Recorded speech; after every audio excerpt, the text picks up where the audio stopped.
Welcome to The Explainer. Today, we're going to build a toolkit to understand the hidden system that decides the price of, well, everything you buy. And by the end of this, you'll start seeing it in action absolutely everywhere. So, have you ever wondered about this? You go to the store and suddenly the price of something has just shot through the roof, or that one thing you love is impossible to find anywhere. Well, guess what? These aren't random events. There's a reason, and we're about to uncover exactly what it is. The answer to all these questions? Well, it all comes down to a powerful, invisible system that runs our world, the market. Now, I know that might sound super complex, but it's really just a way of organizing people. And today, we're going to pull back the curtain and make that whole system easy to see and understand. Okay, let's dive right in. So here's our game plan for today. We're going to cover the place, what a market even is, the players, who's involved, the forces, we're talking supply and demand, then the balance, how it all works perfectly, and the tilt, what happens when things go wrong. And stick with me, because at the very end, we'll wrap it all up with a simple checklist you can use to analyze any market. All right, Section 1, the place. So first things first, before we can really get into the nitty-gritty of how a market works, we've got to ask a really basic question. What even is a market? Like, where does all this buying and selling actually happen? So, at its absolute core, a market is just any place, literally any place, where buyers and sellers can get together and make a trade. And the key word there really is any. It's not just some physical building with a sign out front. And you see this idea everywhere, right? It could be your local fruit stand on the corner, it could be the entire global stock market, or even just an app on your phone.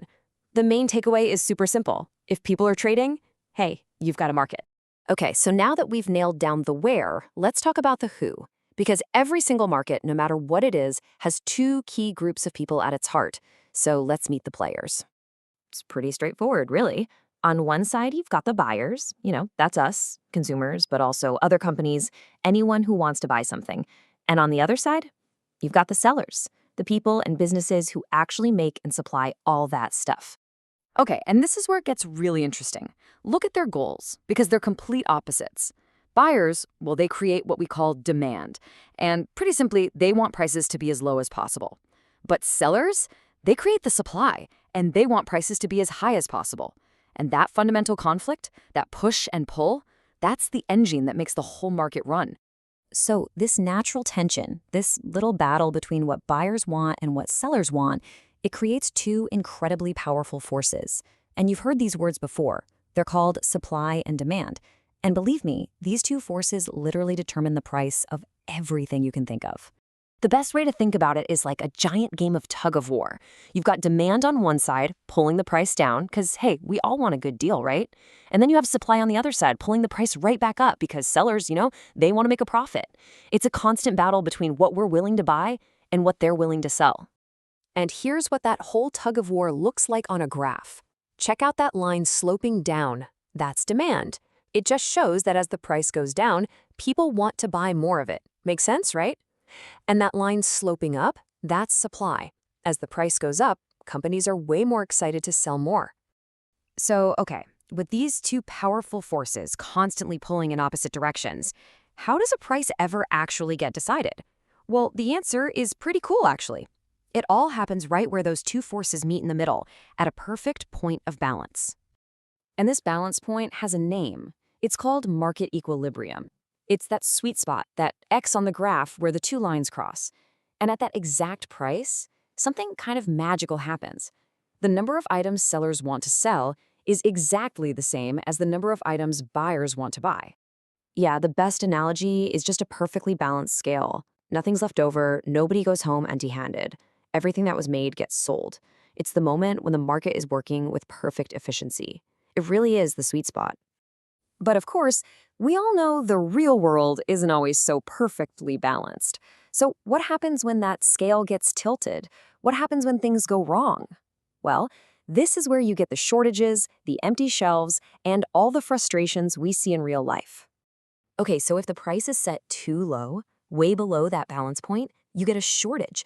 Everybody wants to buy it at that cheap price, but companies just aren't interested in making it for so little profit.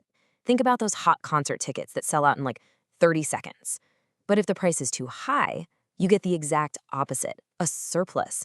The shelves are overflowing with stuff, but nobody's buying. That's your classic clearance rack. And this quote? This brings us full circle right back to that coffee question from the beginning. Let's break it down. A drought meant less coffee was available. Boom. That's a huge drop in supply. But at the exact same time, more people wanted to drink coffee. That's a big jump in demand. So what happens? The scale gets tilted big time, and the price has no choice but to shoot way, way up. So, here's the most important part. Once you understand these core pieces, the players, the forces, the balance point, you basically have a superpower. You can start to analyze any market you see around you. So, to make it super easy, here's a quick review checklist to put it all together. But before we hit that checklist, just remember why this whole thing matters so much. This system of supply and demand, it isn't just about why a cup of coffee costs what it does. It's how our entire economy answers the three biggest questions there are. What should we make? How should we make it? And who gets the stuff once it's made? Your checklist is the key to seeing how those answers are decided every single day. All right, so here is your 4-step guide. It's super simple. Step 1, identify the market. Just figure out where the trading is happening. Step 2, analyze the players. Who's buying, who's selling, and what do they each want? Step 3, find the equilibrium. Where does supply and demand meet to set the price? And finally, step 4, look for the tilt. Are there any shortages or surpluses messing things up? That's it. This simple process is your key to understanding the economics behind, well, pretty much anything.